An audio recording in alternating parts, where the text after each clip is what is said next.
ఈరోజు ఆంధ్రప్రదేశ్ విద్యా మనోవిజ్ఞాన శాస్త్రం డిఎస్సి ఎస్జిటి టెక్స్ట్ బుక్లో రెండో పాఠానికి సంబంధించిన ముఖ్యాంశాలు చూద్దాం. రెండో పాఠం వైయక్తిక భేదాలు. ఇందులో 62 నుంచి 64 పేజీ వరకు ఉద్వేగ ప్రజ్ఞ నమూనాలు. అందులో మొదటిది సామర్థ్య నమూనా. ఉద్వేగ ప్రజ్ఞను సామర్థ్య నమూనా ఆధారంగా ఎవరు వివరించారు? పీటర్ సలోవే, జాన్ మేయర్లు. ఉద్వేగ ప్రజ్ఞను సామర్థ్య నమూనా ఆధారంగా ఎవరు వివరించారంటే పీటర్ సలోవే, జాన్ మేయర్లు. గుర్తుపెట్టుకోండి, ఉద్వేగ ప్రజ్ఞను సామర్థ్య నమూనా ఆధారంగా వివరించిన వారు పీటర్ సలోవే, జాన్ మేయర్లు. వీరు అంటే పీటర్ సలోవే, జాన్ మేయర్లు ఉద్వేగ ప్రజ్ఞ ఎన్ని రకాల సామర్థ్యాలపై ఆధారపడుతుందని తెలిపారంటే 4 రకాల సామర్థ్యాలపై. వీరు ఉద్వేగ ప్రజ్ఞ ఎన్ని రకాల సామర్థ్యాలపై ఆధారపడుతుందని తెలిపారు పీటర్ సలోవే, జాన్ మేయర్లు. 4 రకాలు. అవి ఏంటంటే 1 ఉద్వేగాలను గ్రహించడం లేదా ప్రత్యక్షీకరించడం. 2 ఉద్వేగాలను ఉపయోగించడం, ఉద్వేగాలను అవగాహన చేసుకోవడం, ఉద్వేగాలు నిర్వహించడం. 1 గ్రహించడం, ఉపయోగించడం, అవగాహన చేసుకోవడం, నిర్వహించడం. వీరు ఉద్వేగ ప్రజ్ఞ ఎన్ని రకాల సామర్థ్యాలపై ఆధారపడుతుందని తెలిపారంటే 4. అవి ఏంటంటే ఉద్వేగాలను గ్రహించడం లేదా ప్రత్యక్షీకరించడం. గ్రహించడం, 2 ఉపయోగించడం, 3 అవగాహన చేసుకోవడం, 4 నిర్వహించడం. గ్రహించడం, ఉపయోగించడం, అవగాహన చేసుకోవడం, నిర్వహించడం. గుర్తుపెట్టుకోండి. తర్వాత లక్షణ నమూనా. లక్షణ నమూనాను ఎవరు ప్రతిపాదించారంటే కాన్స్టాంటిన్ వాసిలీ పెట్రైడ్స్. లక్షణ నమూనాను ఎవరు ప్రతిపాదించారంటే కాన్స్టాంటిన్ వాసిలీ పెట్రైడ్స్.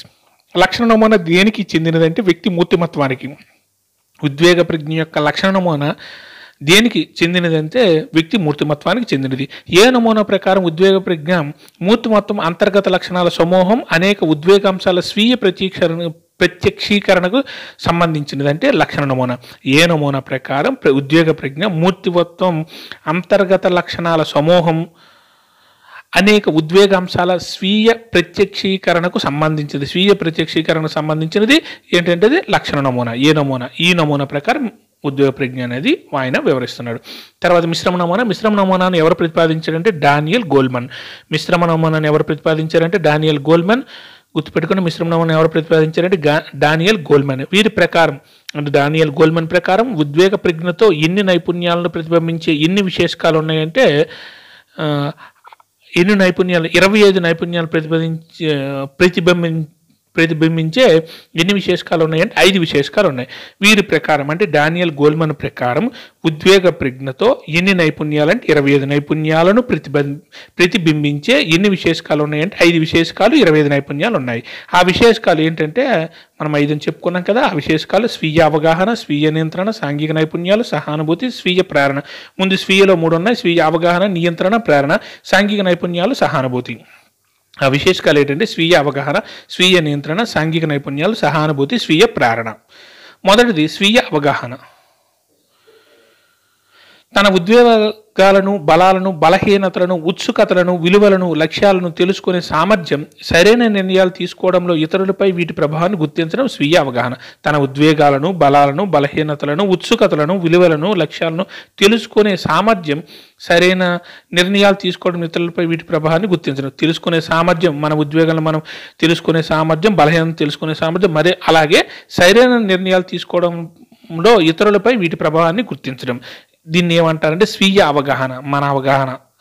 ఏ నైపుణ్యాల ద్వారా స్వీయ అవగాహన ఏర్పడుతుంది? ఉద్వేగాత్మక అవగాహన, ఖచ్చితమైన స్వీయ అంచనా, ఆత్మవిశ్వాసం. ఏ నైపుణ్యాల ద్వారా స్వీయ అవగాహన ఏర్పడుతుందంటే ఉద్వేగాత్మక అవగాహన, ఖచ్చితమైన స్వీయ అంచనా, ఆత్మవిశ్వాసం. తర్వాత స్వీయ అవగాహన తర్వాత స్వీయ నియంత్రణ అంటే మన నియంత్రణ. మారుతున్న పరిస్థితులకు అనుగుణంగా తన ఉద్వేగాలను, ప్రచోదనాలను నియంత్రించుకోవడం సంబంధించిన సామర్థ్యం అంటే స్వీయ నియంత్రణ. మారుతున్న పరిస్థితులకు అనుగుణంగా తన ఉద్వేగాలు అంటే మన ఉద్వేగాలను, ప్రచోదనాలను నియంత్రించుకోవడానికి సంబంధించిన సామర్థ్యాన్ని ఏమంటారంటే స్వీయ నియంత్రణ. మన ఉద్వేగాలను నియంత్రించుకునే సామర్థ్యం స్వీయ నియంత్రణ. స్వీయ నియంత్రణకు ఏవి సహకరిస్తాయంటే విశ్వసనీయత, న్యాయబుద్ధి, అనుకూలనీయత, నవకల్పన మొదలైన నైపుణ్యాలు. స్వీయ నియంత్రణకు ఏవి సహకరిస్తాయంటే విశ్వసనీయత, న్యాయబుద్ధి, అనుకూలనీయత, నవకల్పన మొదలైన నైపుణ్యాలు సహకరిస్తాయి. తర్వాతది సాంఘిక నైపుణ్యాలు.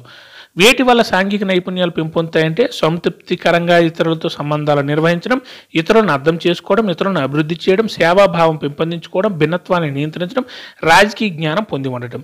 వేటి వల్ల సాంఘిక నైపుణ్యాలు పెంపొందుతాయంటే సంతృప్తికరంగా ఇతరులతో సంబంధాలు నిర్వహించడం, ఇతరులను అర్థం చేసుకోవడం, ఇతరులను అభివృద్ధి చేయడం, సేవాభావం పెంపొందించుకోవడం, భిన్నత్వాన్ని నియంత్రించడం, రాజకీయ జ్ఞానం పొంది ఉండటం. తర్వాత సహానుభూతి.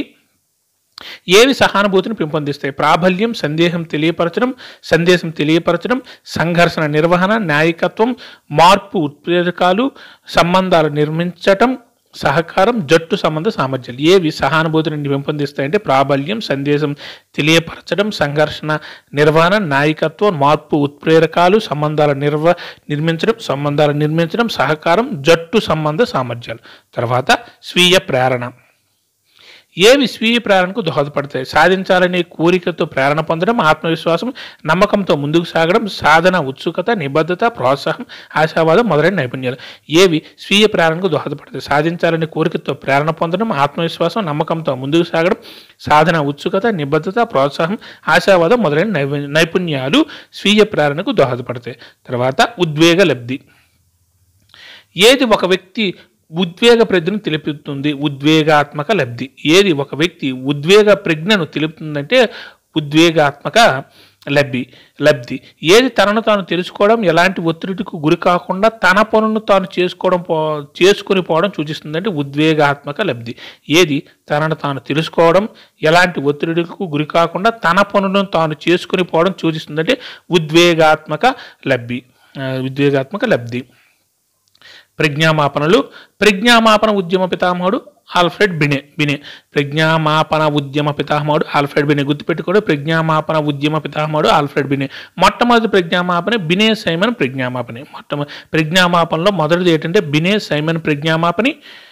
దీనిని ఎప్పుడు బినే రూపొందించాడంటే 1905లో. మొట్టమొదటి ప్రజ్ఞామాపన ఏంటంటే బినే సైమన్ ప్రజ్ఞామాపన. దీన్ని ఎప్పుడు బినే రూపొందించాడంటే 1905లో ఆల్ఫ్రెడ్ బినే రూపొందించాడు. ఆ ప్రజ్ఞామాపన పేరు ఏంటంటే బినే సైమన్ ప్రజ్ఞామాపన. అదే మొట్టమొదటి ప్రజ్ఞామాపన. గుర్తుపెట్టుకున్న మొదటి బినే సైమన్ ప్రజ్ఞామాపన. దీన్ని రూపొందించిన వాడు ఆల్ఫ్రెడ్ బినే.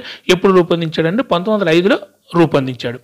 తర్వాత వయోపరిమితుల ఆధారంగా ఎప్పుడు బినే సైమన్ ప్రజ్ఞామాపన రూపొందించి 3 నుంచి వచ్చిన 13 సంవత్సరాల మధ్య గల పిల్లలను 59 అంశాలతో పరిశీలించారంటే 1908లో. 1908లో ఇంకొక వయోపరిమితుల ఆధారంగా ఒక ప్రజ్ఞామాపన రూపొందించాడు. అది 3 నుంచి 13 సంవత్సరాల మధ్య గల పిల్లలకు ఎన్ని అంశాలతో రూపొందించాడు? 59 అంశాలు. 1905లో కాకుండా 1908లో ఒక బినే సైమన్ ప్రజ్ఞామాపన రూపొందించి అది ఎంత వయసు గల పిల్లలకంటే 3 నుంచి 13 సంవత్సరాల వయసు గల పిల్లలకు ఎప్పుడు రూపొందించారంటే 1908లో రూపొందించారు. 3 నుంచి 13 సంవత్సరాల మధ్య గల పిల్లలకు రూపొందించింది 59 అంశాలతో 1908. ఎన్ని అంశాలు అంటే 59 అంశాలు. ఏ సంవత్సరంలో రూపొందించారంటే 1908.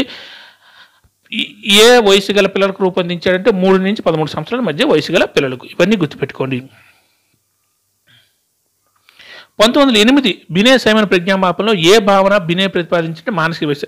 అలాగే ఈ 1908లో రూపొందించిన బినే సైమన్ ప్రజ్ఞామాపనలో ఏ భావన ప్రతిపాదించారంటే మానసిక వయసు. ఈ మానసిక వయసు అనేది ఏ ప్రజ్ఞామాపనలో రూపొందించడం జరిగిందంటే 1908లో రూపొందించిన బినే సైమన్ ప్రజ్ఞామాపనలో రూపొందించడం జరిగింది. 1916లో స్టాన్ఫర్డ్ బినే ప్రజ్ఞామాపనలో ఏ భావనను టెర్మన్ సిద్ధాంతరీకరించాడంటే ప్రజ్ఞాలబ్ధి. ఈ ప్రజ్ఞాలబ్ధి అనే భావనను సిద్ధాంతరీకరించిన ఎవరంటే టెర్మన్. గుర్తుపెట్టుకుంటే ప్రజ్ఞాలబ్ధి టెర్మన్. ప్రజ్ఞామాపనలో అయితే ఆల్ఫ్రెడ్ బినే. 1916లో స్టాన్ఫర్డ్ బినే ప్రజ్ఞామాపనలో ఏ భావనను టెర్మన్ సిద్ధాంతరీకరించాడంటే ప్రజ్ఞాలబ్ధి అనే భావన. మానసిక వయసు ఆల్ఫ్రెడ్ బినే ఎప్పుడు ప్రతిపాదించాడంటే 1908లో బినే సైమన్ ప్రజ్ఞామాపనలో.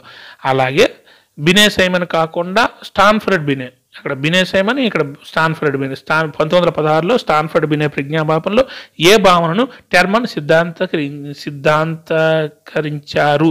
ప్రజ్ఞాలబ్ధి అనే భావనను రూపొందించింది ఎవరంటే టెర్మన్. అదే ప్రజ్ఞామాపన రూపకర్త ఎవరంటే ఆల్ఫ్రెడ్ బినే. Thank you.